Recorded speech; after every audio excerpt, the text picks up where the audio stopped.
ओम। प्रिय विद्यार्थियों, संस्कृत की इस कक्षा में आप सबका स्वागत है। आज हम पाठ 7 के व्याकरण भाग का अध्ययन करने जा रहे हैं। आज का मुख्य विषय है विशेषणम विशेष्यम च। विशेषणम विशेष्यम च, विशेषण और विशेष्य। विशेषण किसे कहते हैं? जो शब्द संज्ञा या सर्वनाम शब्दों की विशेषता को बताते हैं उन्हें विशेषण कहते हैं, और जिसकी विशेषता बताई जाती है उन्हें विशेष्य कहते हैं। तो निम्नलिखितानि पदानि पठन्तु अवगच्छन्तु च। निम्नलिखित शब्दों को पढ़ो और समझो। अवगच्छन्तु का अर्थ समझो। शोभनः बालकः, शोभनः बालक, सुंदर बालक। तो शोभनः यहाँ का आगे क्या आ गया? विशेषण, और बालकः विशेष्य। तो ये शोभनः जो है ये बालक शब्द की विशेषता को बता रहा है, और शोभनः जो है ये बालक की विशेषता को बताने वाला शब्द है। तो यहाँ विशेषण हुआ शोभनः, बालक हो गया विशेष्य। फिर आ गया शोभनः वृक्षः, सुंदर वृक्ष। शोभनः मयूरः, सुंदर मोर। ये पुल्लिंग के वाक्य थे, अर्थात पुल्लिंग का विशेषण और पुल्लिंग का ही विशेष्य था इसमें। अब स्त्रीलिंग का शोभना बालिका, सुंदर लड़की। शोभना वाटिका, सुंदर बाग या बगीचा। वाटिका होता है क्यारी। शोभना मयूरी, सुंदर मोरनी।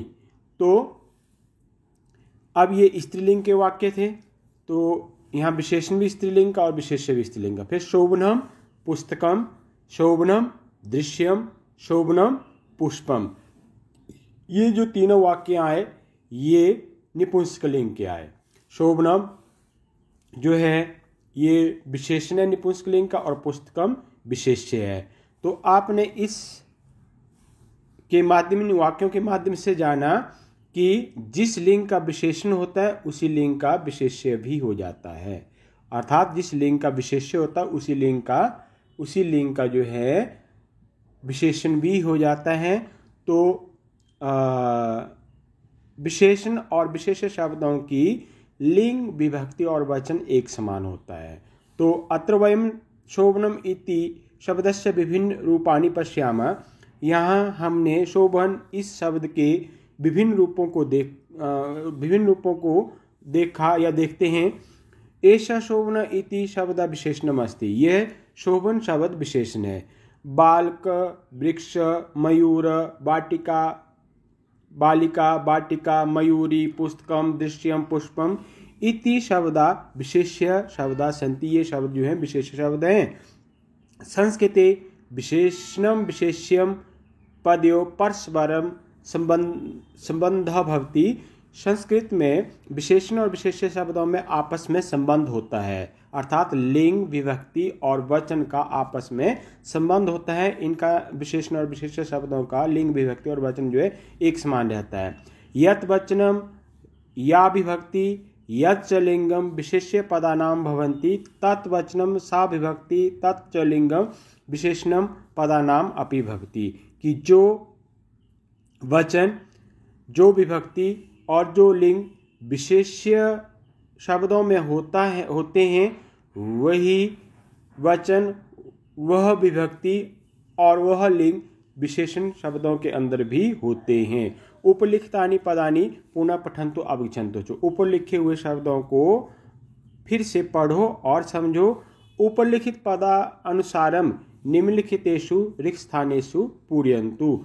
ऊपर लिखे हुए शब्दों के अनुसार निम्नलिखितों में रिक्त स्थानों की पूर्ति करो। तो जैसे आपने ऊपर जो है विशेषण और विशेष्य पढ़े, यहाँ विशेष्य लिखे हुए हैं इस अभ्यास के अंदर, और आपने क्या लिखना है? विशेषण लिखना है। तो जैसे पहला वाक्य था आपका शोभना मयूरी। शोभना मयूरी अर्थात मयूरी के साथ शोभना आया था। फिर दूसरे वाक्य में शोभनम पुष्पम। पुष्पम जो है निपुंसकलिंग का, तो शोभनम आ गया। फिर शोभनम पुस्तकम, ये भी निपुंसकलिंग का है विशेष्य, तो विशेषण भी निपुंसकलिंग का है। शोभन, फोर्थ वाक्य में शोभनः बालक, शोभनः जो बालक जो आ गया ये पुल्लिंग का है, तो इस एक साथ विशेषण भी पुल्लिंग का आ गया। शोभनम दृश्यम दोनों ने पुंस्त्रीलिंग के हुए। शोभना बालिका, शोभना बालिका, बालिका जो विशेष्य शब्द है ये स्त्रीलिंग का हुआ, तो शोभना भी स्त्रीलिंग का। शोभना वाटिका, शोभना वृक्ष, शोभना मयूर। तो हमने लिंगों के आधार पर जिस लिंग का विशेष्य शब्द है उसी लिंग के आधार पर हमने यहाँ विशेषण शब्द को भरा इस अभ्यास के अंदर। आगे एतेषु यानी विशेष्य पदानि सन्ति निम्नलिखितेषु रिक्त स्थानेषु लिखन्तु। इनमें से जो विशेष्य शब्द हैं उनको आपने रिक्त स्थानों में लिखना है। तो पहले वाक्य में जो था ये मयूरी विशेष्य शब्द है, फिर पुष्पम, फिर पुस्तकम, बालकः, दृश्यम, बालिका, वाटिका, वृक्ष और मयूर, ये जो थे ये विशेष्य शब्द थे। अब आगे का अभ्यास। निम्नलिखितेषु वाक्येषु विशेषण पदानि विशेष्य पदानि च पृथक कृत्वा लिखन्तु। अब आपने इन वाक्यों से विशेषण और विशेष्य शब्दों को अलग करके लिखना है। तो यहाँ जो बनाए हुए हैं वर्ग बनाए हुए हैं विशेषण पदानि विशेष्य पदानि च, इनके नीचे आपने विशेषण और विशेष्य शब्दों को लिखते जाना है। तो जैसे सीमा शोभना बालिका अस्ति, शोभना विशेषण और बालिका विशेष्य। तत्र अनेकानि पुष्पाणि सन्ति, अनेकानि विशेषण और पुष्पाणि विशेष्य। अत्र चतुरा बालका, चतुरः बालका क्रीडन्ति, यहाँ तेज बालक या चालाक बालक खेलते हैं। तो चतुरः, चतुरः हो गया ये विशेषण और बालका हो गया विशेष्य। वृक्षे द्वे पुष्पे स्तः, वृक्षे द्वे पुष्पे, द्वे आ गया इसमें विशेषण, पुष्पे विशेष्य। धीरः बालकः कुत्र गच्छति, धैर्यवान बालक कहाँ जाता है, तो धीर विशेषण, बालकः विशेष्य। वीरः बालिका आगच्छन्ति, वीरः विशेषण और बालिका आगच्छन्ति। वीरौ बालकौ अपि आगस्त, वीरौ यहाँ पर जो आ गया विशेषण और बालको विशेष्य। सुगंधितम पुष्पम तत्र नयतु, सुगंधित फूल को यहाँ लाओ, तो सुगंधितम यहाँ विशेषण आ गया, पुष्पम विशेष्य। शोभने बालिके पठत, दो सुंदर लड़कियां पढ़ती हैं, तो शोभने विशेषण और बालिके विशेष्य। अब दूसरा अभ्यास प्रश्न दूसरा आ गया। कोष्ठकात उचित विशेष्य पदम अथवा विशेष्य पदम चित्वा वाक्यानि लिखन्तु। आपने जो है यहाँ बॉक्स के अंदर जो दिए हुए हैं, हेल्प बॉक्स में जो दिए हुए हैं शब्द, यहाँ से चुन करके आपने विशेषण शब्दों और विशेष्य शब्दों को भरना है।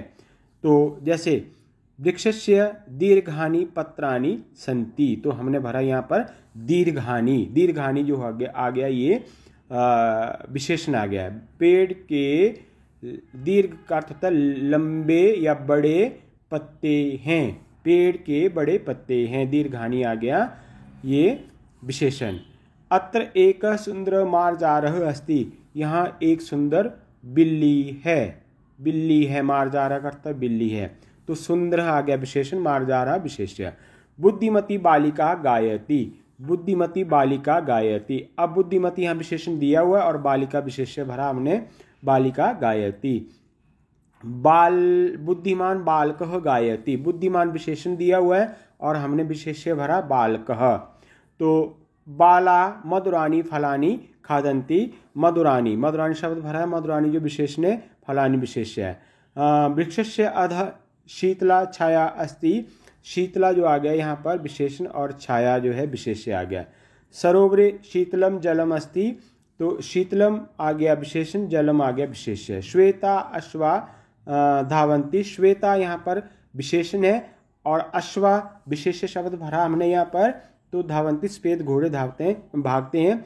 नीलः मयूर हस्ति, नील विशेषण और मयूर विशेष्य आ गया। फिर आगे यदि विशेषण पदानि विभिन्न विभक्तिषु भवन्ति विशेष्य पदानि अपि तदानुकूलमेव निम्नलिखित वाक्यानि पठित्वा अवगच्छन्तु। बोलते हैं यदि विशेषण शब्द विभिन्न विभक्तियों में होते हैं तो विभिन्न विभक्तियां होते तो विशेषण शब्द भी उसके अनुसार ही होते हैं। अर्थात अगर विशेषण शब्दों की कोई और विभक्ति हो जाती है विशेष्य शब्दों की, तो विशेषण भी उसी विभक्ति में हो जाता है, तो उसके अनुसार हो जाता है। निम्नलिखित वाक्यानि पठित्वा अवगच्छन्तु, निम्नलिखित वाक्यों को पढ़कर समझो। तो यहाँ पर पहला वाक्य दिया है, माता शोभनाम बालिकाम कथयति। माता सुंदर लड़की को कहती है। अब शोभनाम बालिकाम, बालिकाम में द्वितीय विभक्ति एक वचन और शोभनाम में द्वितीय विभक्ति एक वचन। तो आपने देखा कि विशेषण यहाँ पर जो है शोभनाम है, बालिकाम जो विशेष्य है। तो विशेष्य शब्द में द्वितीय विभक्ति एक वचन हो गया, तो विशेषण में भी द्वितीय विभक्ति एक वचन हो गया। पादपा नीले कमले शोभन्ते, पौधे नीले कमलों के द्वारा शोभा देते हैं। तो कमले जो शब्द आ गया तृतीय विभक्ति का बहुवचन रूप है ये, तो नीले जो आ गया विशेषण, ये भी तृतीय विभक्ति बहुवचन का रूप आ गया। सुंदरेषु उपवनेषु बालका क्रीडन्ति, सुंदर बगीचों में बालक खेलते हैं। तो उपवनेषु आ गया यहाँ पर विशेषण सप्तमी विभक्ति एक वचन, और सुंदरेषु विशेष्य सप्तमी विभक्ति एक वचन हो गया इसमें भी। अध्यापक चतुराई बालिकाई पुरस्कारम यस्ति, अध्यापक चतुर बालिका के लिए अर्थात तेज बालिका के लिए पुरस्कार देता है। तो बालिकाई, बालिका शब्द चतुर्थी विभक्ति एक वचन, ये विशेष्य है, और चतुराई जो है ये चतुर्थी विभक्ति एक वचन स्त्रीलिंग में, ये विशेषण है।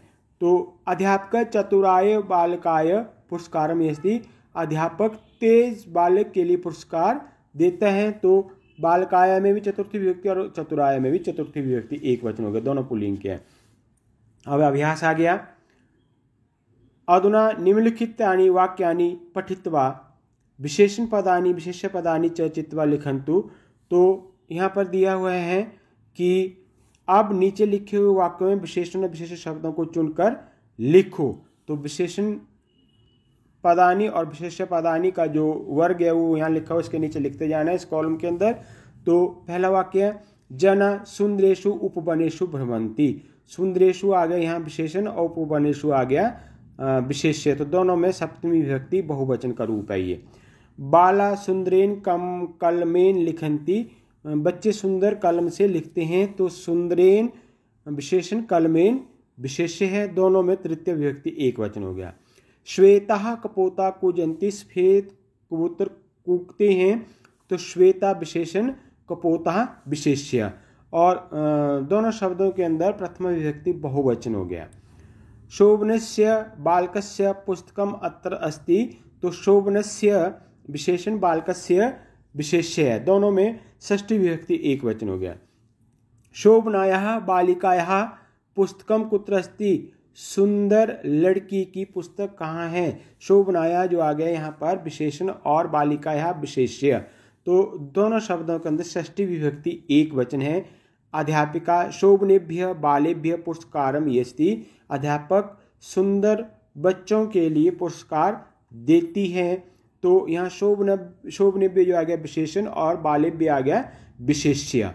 तो इन दोनों के अंदर चतुर्थी विभक्ति बहुवचन है। कर्तव्यशीलम जनम कथयन्तु, कर्तव्यशील मनुष्य को कहो। कर्तव्यशीलम आ गया यहाँ पर विशेषण और जन्म आ गया विशेष्यम, तो दोनों के अंदर द्वितीय विभक्ति एक वचन का रूप है। बालाः शोभनासु वाटिकासु क्रीडन्ति, शोभनासु विशेषण, वाटिकासु विशेष्य। तो यहाँ दोनों के अंदर जो है, दोनों शब्दों के अंदर जो है सप्तमी विभक्ति बहुवचन का रूप आया ये। उचित विशेष, आगे प्रश्न नंबर 2, उचित विशेषण पदे अथवा विशेष्य पदे रिक्त पदे वाक्यानि पूरयन्तु। अब कोष्टक से आपने जो विशेषण और विशेष्य शब्दों को चुन करके जो है वो रिक्त स्थानों को भरना है।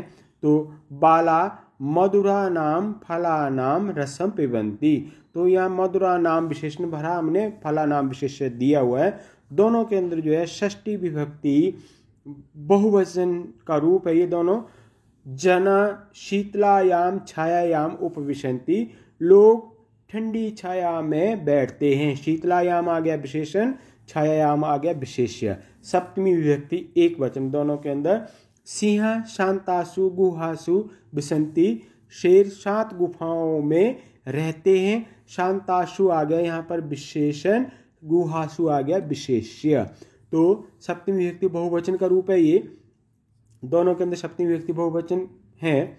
सा हरितेन कलमेन लिखन्ति, वह हरि कलम से लिखती है। हरितेन आ गया यहाँ पर विशेषण और कलमेन आ गया विशेष्य। तो इन दोनों के अंदर तृतीय विभक्ति एक वचन है। सा शोभनाम बालिकाम कथयति, वह सुंदर लड़की को कहती है। शोभनाम आ गया यहाँ पर विशेषण और बालिकाम विशेष्य। तो दोनों के अंदर जो है द्वितीय विभक्ति एक वचन का रूप है। तो इस अभ्यास के माध्यम से हमने विशेषण और विशेष्य शब्दों की जानकारी जो है प्राप्त की। तो आज की वीडियो में इतना ही। आप सबका धन्यवाद। इति ओम शम।